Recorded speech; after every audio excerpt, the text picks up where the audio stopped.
12 September 1984. Hari yang sangat gelap bagi masyarakat Tanjung Priok pada masa pemerintahan Soeharto di era Orde Baru.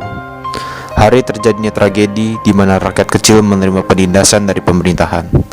Ada yang dipukul, diinjak, ditendang, dijebloskan ke penjara tanpa sebab, bahkan sampai ada yang meninggal. Semenjak peristiwa tersebut, tragedi Tanjung Priok menjadi agenda penting dalam aksi Kamisan di depan Istana Merdeka. Mereka menuntut keadilan terhadap korban kekerasan yang terjadi pada saat itu. Seperti halnya Syahar Banu, anak dari satu-satunya korban kekerasan wanita Tanjung Priok 1984, yang sekarang bekerja di Divisi Pemantauan Impunitas Komisi untuk Orang Hilang dan Korban Tindak Kekerasan atau lebih dikenal sebagai Kontras. Semasa kecil, ia sudah harus mengalami pahitnya kehidupan. Untuk bertahan hidup saja, ia harus melewati berbagai macam cobaan dan rintangan yang menghadang, mulai dari tempat tinggal, pakaian, hingga sekolah. Untuk mengetahui kisahnya lebih dalam, kami menuju kantor Kontras tempat ia bekerja. Dari kesaksiannya, ia menjelaskan secara rinci bagaimana ibunya mendapat penindasan pada saat itu. Suatu hari polisi menggedor-gedor rumah. Waktu itu malam gitu, kakak saya, ibu itu sedang mau tidur gitu, dan waktu itu sedang ada tamu di rumah. Terus itu adalah tamu kakaknya. Jadi polisi masuk, gedor-gedor pintu dulu. Setelah dibuka, polisi menangkap kakaknya. Kemudian polisi ikut menggeledah rumah. Saat itu keponakan ibu yang itu adalah anak kandungnya kakaknya ibu itu. Jadi di Tanjung Priok itu ada dua bersaudara.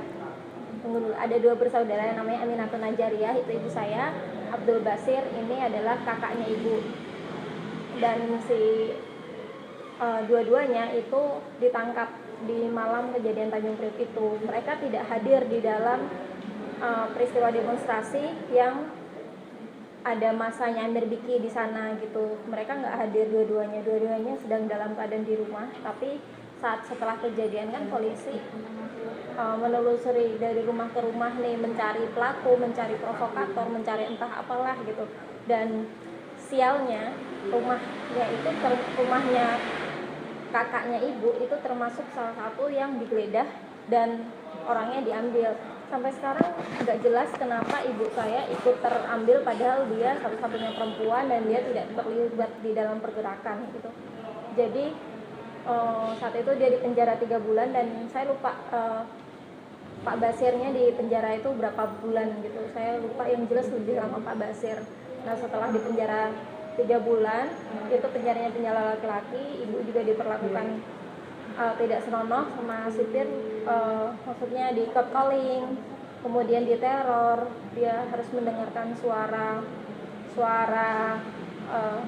tahanan lelaki lain yang disiksa di penjara gitu. Dia juga mengalami banyak intimidasi saat pemeriksaan, saat interogasi kayak gitu. Dia akhirnya setelah 3 bulan dia dirawat di rumah sakit jiwa, di Rumah Sakit Islam Cempaka Putih. Dan setelah itu dia berobatlah gitu ke psikiatri itu. Dulu waktu masih kecil, aku sering mendapati ibuku tuh sering banget mimpi buruk. Ibuku tuh orang yang rajin sholat, rajin ibadah, dan aku tuh masih nggak ngerti kenapa orang yang rajin sholat, rajin ibadah itu sering banget mimpi buruk gitu. Sedangkan dulu aku kan sempat tinggal sama nenek, dan ajaran nenek tuh biar nggak mimpi buruk gitu kan, doa dulu sebelum tidur gitu. Dulu aku ngiranya ibuku tuh mungkin walaupun sholat tapi lupa doa kalau tidur kayak gitu. Dan kan ada tetangga yang komplain kalau malam ibunya jangan teriak-teriak, emangnya lagi digebukin atau apa. Kan orang ngiranya ibuku tuh kena KDRT gitu dari bapak, karena emang suka jerit-jerit gitu, jerit-jerit kesakitan atau pokoknya teriak-teriak heboh gitu deh. Untuk orang keluarga yang tinggal di rumah petak kontrakan kan jelas sekitar rumah tuh tahu kalau ibu tuh suka teriak-teriak gitu kalau malam gitu, dan itu sangat mengganggu tetangga. Sehingga yang ada pada Banu waktu kecil adalah sebel sama ibu. Kenapa sih ibu kayak gitu terus gitu? Kenapa sih ibu nggak berdoa kalau tidur gitu? Dan di saat SMA Aku mengerti soal kasus HAM itu setelah ibuku pulang dari Jakarta. Ibuku bilang habis menjalani persidangan Tanjung Priok, dan pembelanya ibu dibunuh di atas pesawat Garuda. Itu saat itu adalah kematian Munir. Dan setelah kematian Munir, ibu udah nggak pernah lagi sidang-sidang. Ibu nggak pernah lagi, ya ibu jarang banget ke Jakarta lagi gitu, karena dulu saat ibu ngurus persidangan ad hoc Tanjung Priok kan salah satu dari banyak kasus pelanggaran HAM masa lalu yang sudah melalui pengadilan ad hoc dan ke Mahkamah Agung. Selama di Kontras, kami juga bertemu dengan salah satu korban yang ikut langsung mengalami penindasan saat peristiwa Tanjung Priok. Di antara masa itu ya sekitar 15 sampai 20 meter lah. Itu tiba-tiba suara tembakan bunyi gitu loh. Yang depan pada bergelimpangan gitu. Saya juga kaget kenapa harus tembak. Atau saya tiarap. Itu peluru itu masih berdeban. Masa itu dari belakang saya itu panjang sekali sampai ke lampu merah kalau pernah ke TKP. Jadi suara tembakan itu masih tetap bunyi. Nah, nggak lama kemudian berhenti, lalu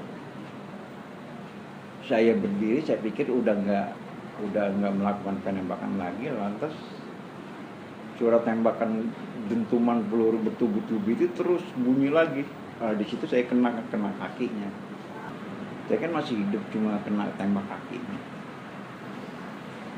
Giliran saya ya dipikir saya teriak gitu. Saya bilang, Pak saya kena nih, Pak saya kena. Nah ini masih hidup gitu. Lantas yang lain yang tadinya pada merisa yang luka-luka atau mayat yang lain itu pada lari ke tempat saya. Mana masih hidup, mana tembak lagi. Saya pikir habis juga nih kalau memang mau ditembak lagi. Lantas tapi ada juga yang bilang jangan, bawa aja. Terus saya disuruh buka baju, langsung diseret ke masa yang paling depan sana. Di masa yang paling depan sana udah ada mobil-mobil gas abu yang tinggi. Lalu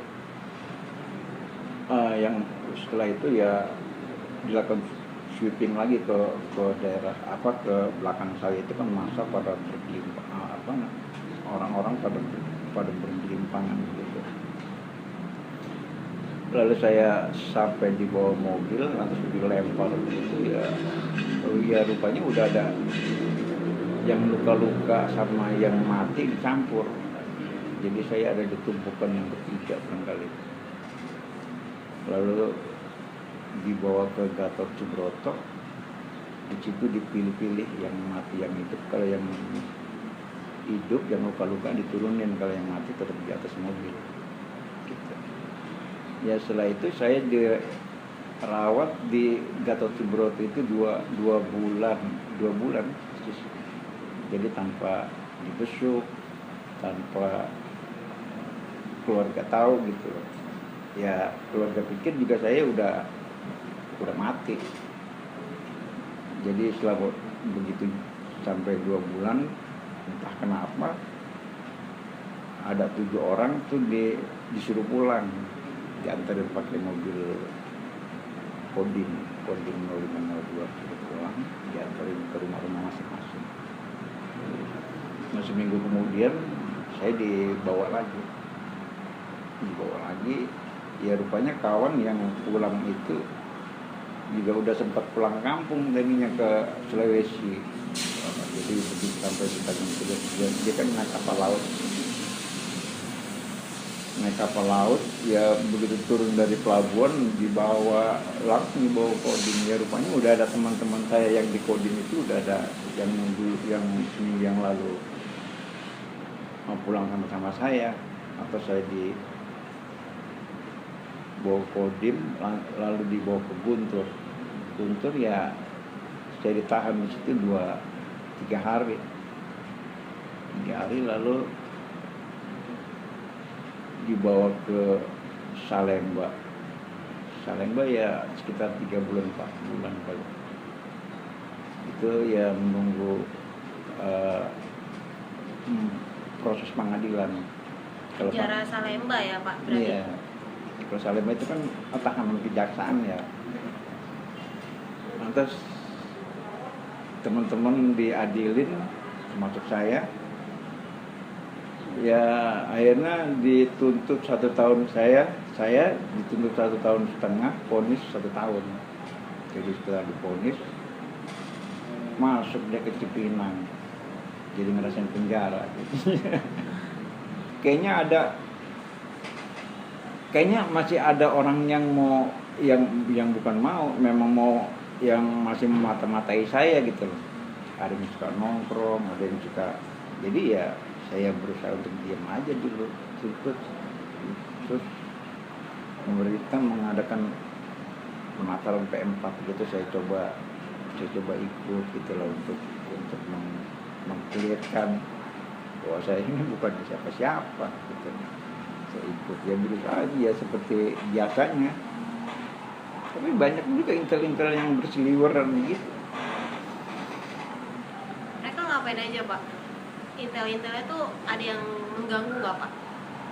Mengganggu sih enggak, cuma memantau kegiatan saya aja.